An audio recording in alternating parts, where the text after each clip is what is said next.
for joining us. I'm Sean Mooney. And I'm Angelique Lizardi.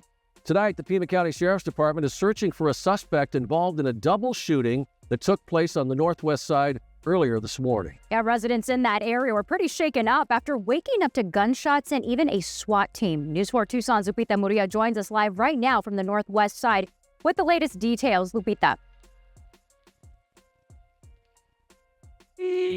The shooting took place at this house behind me. The suspect, William Vick, also lives there. Anytime somebody is a suspect of a shooting, we always want to handle them that way and consider him to be dangerous. So, yeah, I'd consider him to be dangerous. I wouldn't approach him if I saw him. I'd just call 911 and let law enforcement respond. Pima County Sheriff's investigators say Vick is suspected of shooting a man and a woman who drove themselves to Carondelet Marana Hospital during the early morning hours. They are reported to be in stable condition. Neighbors say they didn't know these people. I've seen them around, but I don't know them personally. I know I've spoken to the gentleman who owns the place, but I think they have renters because I've seen a lot of people in and out and a lot of random cars around. Sources tell News 4 Tucson 2 women and a child were in the house and made it out safely. While the couple was in the hospital, the Pima Regional SWAT team served a search warrant at the suspect's house. That's what neighbors woke up to. I had a text from a neighbor just saying to look outside, and the whole house was surrounded by SWAT and rifles and pretty much on all sides, so definitely a little scary. During the neighborhood search for the suspect, PCSD took precautions and even evacuated some residents and told others to stay in their house. Ursula Salazar and her family weren't even able to leave for their vacation. This never happens in our neighborhood, so it was shocking. And then the sheriff came and told us we couldn't leave until they let us. This neighbor said deputies were posted throughout the neighborhood. But yeah, having all the police show up, I mean, there was a lot among the roads were closed, like both ways. Many people have speculated and wondered what happened to Flaco. Was it overdose? Did someone try to rob him? Or was it self-defense? Only a convict's perspective. Rumors were floating, but were any of them true? William Vick's father is Native American and his mother Italian and French. He was born in Hayward, California on December 10th, 1977. He grew up in a middle-class home with a father who was a car salesman and sometimes a gangster.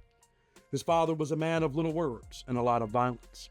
In California, where was Flaco's young life heading? The call to the streets and gang life was resonating until it finally got him.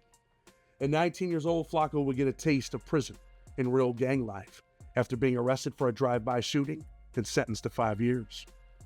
Walking out of prison in August 2000, he would leave the Cochran shoe and walk into a new world. But this was the world he wanted, the world he dreamed of. Daniel Hernandez, an NF member known as Lizard, would plug a young Flaco into the NF world. As many youngsters did in those days, and some, he wanted to be a part of something. Living that life is what impressed his young mind. He would live what he thought was the life he really wanted. At 6'5", he was impressionable on other men. The NF had a job for the big, young, strong bull that they had recruited. Flaco would be called upon to collect debts and living the Northerner's life. He was now an NF associate. But that career would be short-lived. In 2002, Flaco would find himself back in the jail cell, looking at steel and concrete. Eventually, he would spend 10 months inside before he bails out. And upon his release, to him, his life would get better when he meets high-powered NF member Chuco, Antonio Guglian. Chuco would see a potential in the young Flaco, or did he see a soldier that he could work with? Chuco would mentor Flaco, and to Flaco, he was now somebody for real in the life he chose. But even Chuco's time on the outside was numbered, as most gang members' lives are. He would eventually go to prison as well. According to court papers, Chuco would be sentenced to 25 years to life for killing an NF dropout in 1999. But this would not be the only trouble to find him. The feds would also rein in on him. This would eventually lead to the U.S. District Judge Yvonne Gonzalez-Rogers to impose a 175-month federal prison term, along with Samuel Luna. Both men would plead guilty to racketeering conspiracy involving murder plots that authorities say were only thwarted because federal investigators were secretly listening as the two talked on their contraband prison cell phones. On one of the calls, police would say Chuco was overheard on the wiretap, stating, "Make sure you have 2 fucking seasoned soldados on him that know how to fucking kill motherfuckers."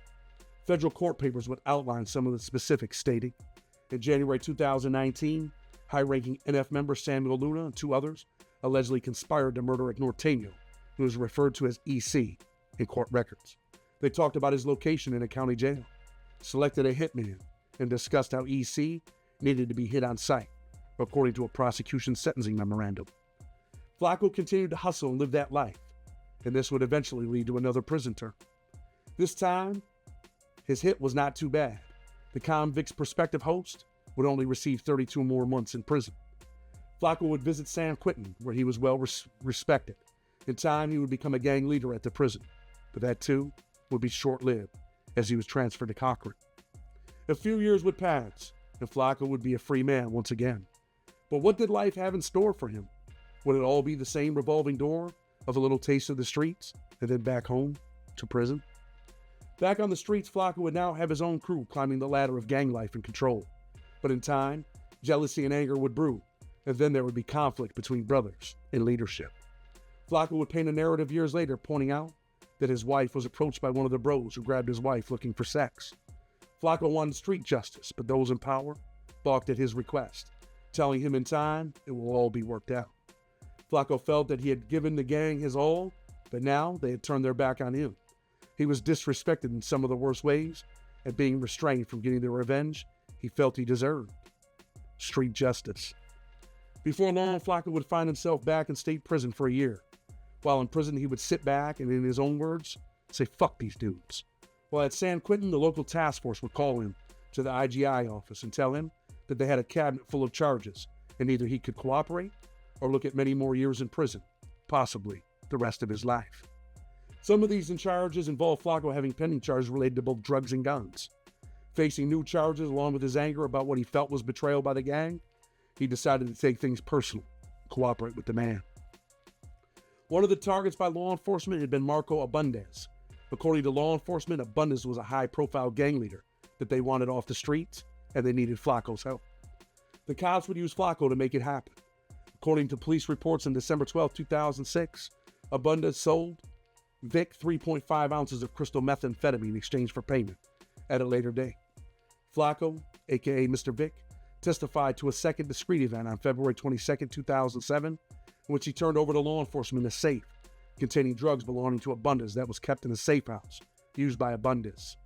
Furthermore, Vic reported to law enforcement that Abundez was considered a Category 1C regiment security within the NF gang, who collected monthly dues of $150 from Vic and reported to a higher chain of command. Court papers, according to Vic, Abundez had been increasing Vic's responsibilities to prepare him to take over Abundez's position when Abundez moved to Texas to start a new NF gang regiment. Vic's new responsibilities included previewing or filtering messages containing kites from the Soledad State Prison. Vic would show these kites to an officer before showing them to Abundez for eventual forwarding to Pelican Bay State Prison, according to court papers. Vic was also responsible for meeting newly released NF associates and finding them places within existing NF regiments. In that case, the police would testify about the place NF members have in the hierarchy of the Norteño factions. They rank above Nuestra Raza and Norteño street gangs. The cop would explain that there were 3 categories of NF members, with Category 1 being the lowest and Category 3 being the highest. This same cop would explain to the court that the NF is a gang based out of prison, which supports itself primarily through profitable criminal endeavors, such as the sale of narcotics, although other primary activities included murder for hire, assault, identity theft, and illegal firearm sales trafficking. The proceeds from these activities are deposited in an NF bank and are sent to incarcerated NF members to purchase items in prison, such as books and food. The proceeds are also used to pay for members' houses, cars, legal fees, and even their children's college funds. Money that is not placed in the NF bank can be used by NF members for their own profit and benefit. Sales of narcotics are made by functioning street regiments. Street regiments generally have one NF member, often a regiment commander who reports to the gang's general of the streets. The cop would conclude on the basis of evidence provided by Vic, photos containing Abundez and other NF members and tattoos, that Abundez, Lorenzano Guzman, and Frank Ruiz were either members of or associates of NF, and that the charged crimes were done in association with, for the benefit of, or at the direction of NF members. Now, what would become of Flaco? Marked by the gang that he once lived for, his life was now in danger. Law enforcement would place him in a witness relocation program, not far from his home in Truckee, California, but that would only last 2 months, when Flaco could not leave the life. He would be charged with a new case, assault with a deadly weapon. Law enforcement would abandon Flaco, leaving him to fend for himself and deal with whatever came his way. He would find himself back in the street life, from home invasions to hustling dope. He lived a wild life, getting high and doing as he pleased.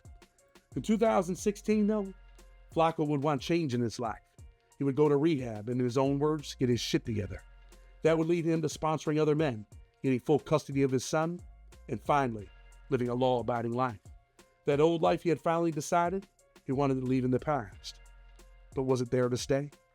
He was working 2 different jobs, doing landscaping, working at Home Depot. This life would last until 2020. Sitting at home watching YouTube videos, Flaco decided he too had a place in the prison true crime YouTube world. He would help Tony from Stories from Current Prisoner. That would prepare him for his own channel with Rojo, A Convicts Perspective. As subscribers know, Rojo and Flaco would later fall out.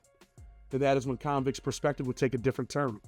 It started to escalate, and then the trolls would show up in hopes of destroying his YouTube career. But Flaco would not let it destroy what he was working hard to create. He stayed the course. He would be the last person to interview Savage Studios before he would take his last breath, a victim of violence. YouTubers have been targeted and some have died at the hands of gunfire. Little did he know, Flaco's life and freedom was dwindling in the wind, for his time was once again coming. A friend would introduce Ralph Molina, aka Casper, to Flaco. According to reports, Casper was a booster, and the relationship looked to be beneficial to Flaco in some ways. The two would get along from the outset, or so it seemed. But Flaco knew little about Casper's background. He was, according to some, an active Sereno with family members in high places. And hate was in his blood, but Flaco did not know the hate and jealousy was brewing. Casper would ask if he could rent a room from Flaco, and he agreed. Before long, it was clear that Casper was getting high and living a life of mischief. High on meth, Casper started tuning into the YouTube channel and was reading comments and watching troll videos. Casper would start to do his own investigations, learning more about the man he was renting a room from. In his mind, he did not like what he was hearing. It was against what he believed in, or so it seemed for the moment. He would tell some of the women that were around both men that he felt Flaco was a sucker for going out how he went out. Instead of being a man as he claimed, he was telling Flaco how he felt. He would talk behind his back. Jealousy seemed to be the real reason for his hate. Some people allege Flaco was hustling. Was it true? Only he knows that. But on the night of June 9, 2023, Flaco, Casper, and Priscilla, Casper's side chick, were all sitting at a table in the dining room when Casper began to talk about the plugs he had. The bravado between these men would escalate, and Flaco would chuckle that if he had plugs, why was Casper so burnt? Casper would get into his feelings. The pot boiled and then began to overflow. The two men would begin to argue, Casper embarrassed in front of this woman about Flaco's insinuations that he was a nobody, jumps up from the table and yells, "I don't give a fuck how big you are," and would grab for his phone, pretending he had a gun. This mistake was fatal. Pretending to have a gun has been the death of many young men. And in an act of self-defense, Flaco would pull a real gun and not a cell phone. A .40 caliber was in his hand in an instant. One shot would ring out, leaving Casper laying on the floor, crying out in pain. He apologized through tears and would scream, "Please don't kill me." Flaco could have ended his life, but realizing that Casper had only his cell phone in his hand, showed restraint, probably saving his own life from prison and Casper's life from death. The bullet would ricochet off Casper's bone, hitting Priscilla in the leg. She too would yell out in pain as Flaco yells to Priscilla to get Casper the fuck out of his house. In distress, Priscilla shouts out, "Don't shoot him no more." Flaco's response was simple, "Just get the fuck out." Priscilla would take Casper to a local hospital, and no one was there to help them. There was no doctor at the urgent care to mend Casper's gunshot wound. They would then call 911, and for all the things that Casper did not like Flaco for, he would now do by signing a statement implicating Flaco in the crime at hand. A crime that seems on its face a crime of self-defense. Police would surround Flaco's house, and he would be nowhere to be found. He was hiding out until he could get in contact with his attorney. And as this YouTube world knows, he would turn himself in offering those statements. Some things are stranger than fiction. There have been many instances where young men have lost their lives pretending they had a gun and they really didn't. And I think in this situation, we go back to the beginning where people were speculating, talking, "Hey man, Flaco was doing this out of his house, he was doing that. These people tried to rob him." You heard all the stories, but that's not really what happened. What happened was Flaco met this dude, thought he was all right. Let's keep it real, right? Real and raw, Flaco's a leader. He was a leader in life. Regardless of his past and what he's done, He was a leader, right? You don't just go from being a leader to, being a nobody, even though you might have done some things in life that are against, the life that you lived, but still you have those leadership qualities. And he probably seen this dude, was like, yo, you know what, man, I'm going to kind of like put him under the wing. This dude could benefit me. And maybe it wasn't all just about a benefit, but he rents a room to the kid. And then inside, the kid starts getting jealous, right? Maybe he sees Flaco getting a couple of dollars. Flaco's living better than him. Then they're over there, they're partying, they're having a good time. There's a chick there. And dude gets in his feelings, right? And Flaco pretty much calls him out. He's like, come on, bro, stop faking. You're broke as hell. And dude's like, nah, man, I don't care how big you are. And when he says, man, I don't care how big you are, really, he does care. People that talk like that, they really care. You see that in prison. Dudes start telling you their resume. Like when you get to a lower security, man, you better ask somebody, man, what I did in, Attica or what I did in USP Atwater. You start giving your resume because really it's a defense mechanism. You don't really want no issue. You don't want no smoke, as they say nowadays. You don't want no trouble, right? So that's why he says that. He jumps up, pretends he's got a gun. What would you do in that situation? What would the investigator or the cop or the district attorney, what would you do in that situation when someone, you think, hey, man, this cat might have a gun. He's reaching for something. Faking at the highest level. And faking at the highest level ends up getting him what? Shot and almost killed. But that's the true story. That's what really happened. Blood on the Razor Wire TV. We're back. Not 100%, but we're back with a little something. With respect, until tomorrow, we're out.